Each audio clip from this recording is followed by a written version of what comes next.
we are living in a world where everybody is working to control or to change things from the basis of the behavior. And we work so hard to make sure that we change, we control, we manage ourselves by controlling our behaviors. And the history is showing us that this has failed because behaviors are messages, are communications, but they are not the root causes. There is the underlying factor, that which is being communicated by the behaviors that we are trying to control. Parents are working so hard to control the children by changing their behaviors, by punishing, by violence, beating them, denying them, controlling them, conditioning them. And this has failed to work.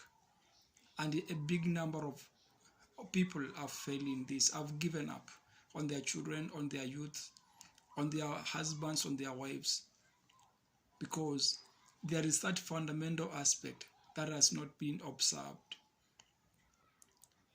Our social norms are set to control human behaviors. We hear people say, even our TV programs are also controlled, is a way of controlling behaviors. This is not for children or for adults, and this we think it is going to change anything. The history has proven that it has failed. We say we control the behaviors of the children by regulating the age in which they can have whatever they want to have. We say for the hot drinks, alcohol, not to be sold for those under age of 18. And this has also failed to work because we are controlling at the peripheries. Behaviors are the peripheries. Behaviors are ways of communicating to the outside world. This is a way of communicating to the world on what we are pleased with and what we are not pleased with. And so that's why we find we are always caught up in cycles. We are going here and there. Churches are there trying to regulate the behaviors of the people, maybe the dressing code of the people, by prescribing what dresses they must wear. This also has failed because we are not addressing the fundamental aspects. And the fundamental aspect is any society that wish to change its people, any generation where great changes have happened, they have happened on the fundamental aspect, and that fundamental aspect is of belief. Belief is a story that individual persons are telling themselves. Is a story of their experiences, human individual experiences. And each human person experiences the world, the situations around in a different way. And for us to be able to make long-lasting changes, it is at the belief level where we can have this. We are working so hard to have peace. We are spending too much resources to have joy, to have happiness. And we have come up with different terminology, sacrifices, because our society is organized in such a way that we must do external things. We are caught up at the peripheries in order to change anything. But if we want to make long-lasting changes, this must happen at the belief level. Belief is a story, or this is an ascent, or this is what you tell yourself to be your story. So every belief is an aspect of an agreement, we can say, is your truth.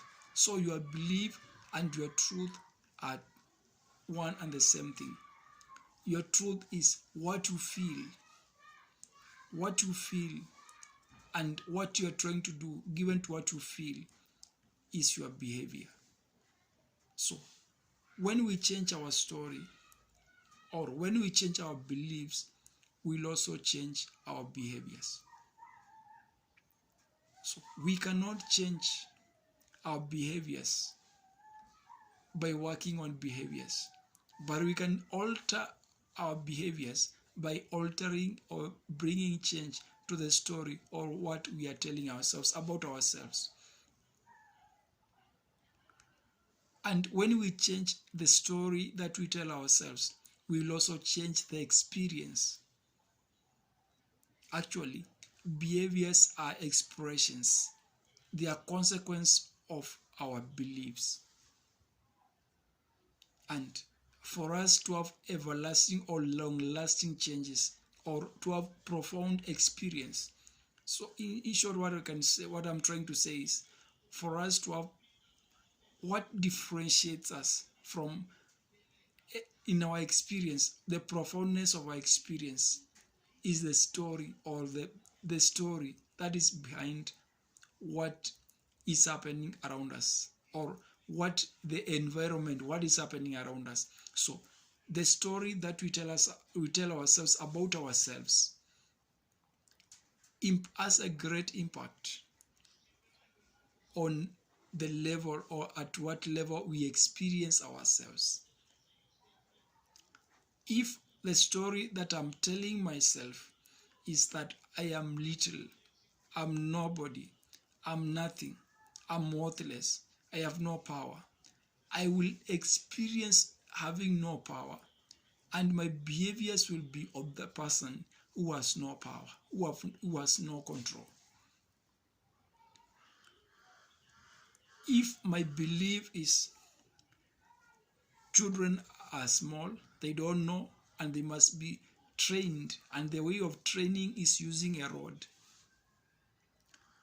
my behavior will be of such, and it is this that will be transmitted to the children as a belief. It will become their story that the way of solving problems is through violence. If the story that I am telling myself is that love requires nothing, love has no conditions, love is that sweetness of emotion, and love, the nature of love is to give without condition, I will deal with everyone, my behavior, or I will be expressing this in a manner that holds or places no condition on anyone, that has no requirements on anyone. So whatever we tell ourselves to be true, if we tell ourselves that my life belongs, or I have given my life to somebody,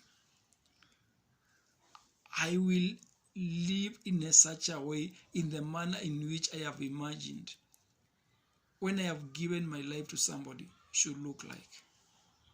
And this is where our pain, this is where our frustration, this is where all manner of disaster and unpleasantness, not being satisfied, they are coming from our stories.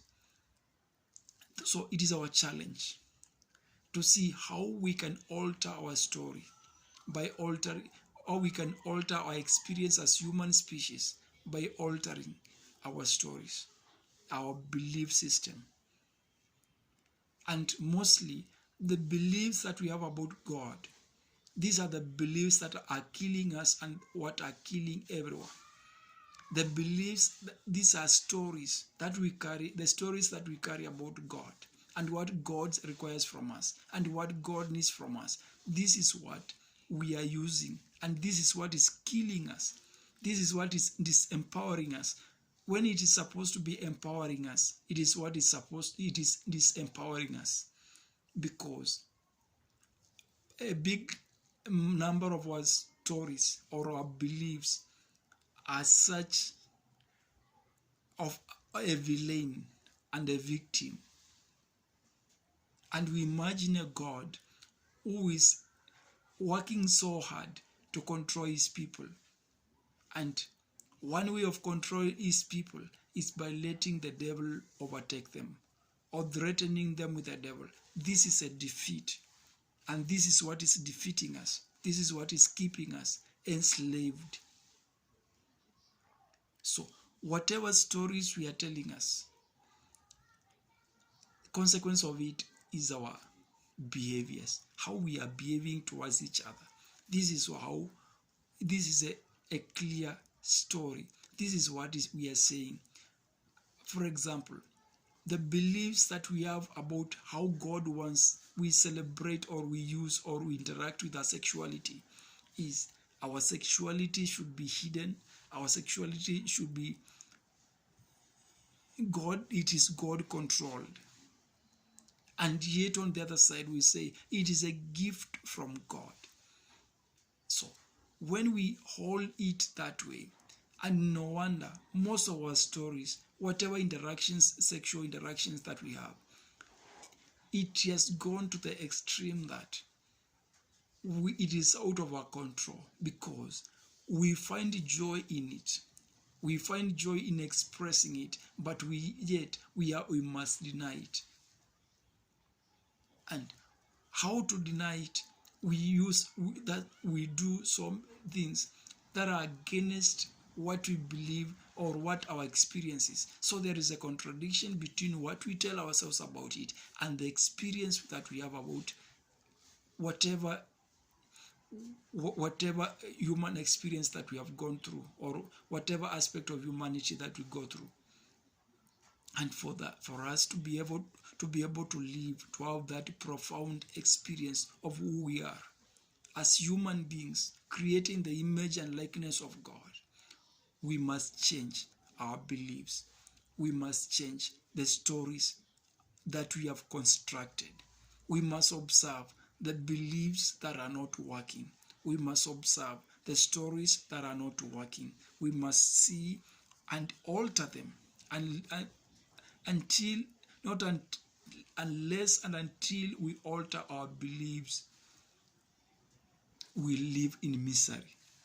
And a big number of us, we don't know what blissfulness is. We don't know what to live joyfully means. We don't know what happiness is, because our beliefs, also another area of our belief is my happiness is, the key to my happiness is in somebody. It is carried by somebody. Somebody is holding that key. Somebody is keeping that key for me. And we go on thinking that I am going to the other one so that, or I'm having the relationship with this one because this is the person of my dreams, where my joy is, where my happiness is. And this is a recipe through which we have created a lot of misery, a lot of heartbreaks, pains in our relationships, because the stories that we are telling ourselves, they are stories that are not working. They are stories that are not in agreement with our experience. They are stories that are not they are incongruent. They are not true. We are living a lie, and we are not seeing that we are telling ourselves a lie. It is therefore necessary, if we must change our story of our experience, we must change our story.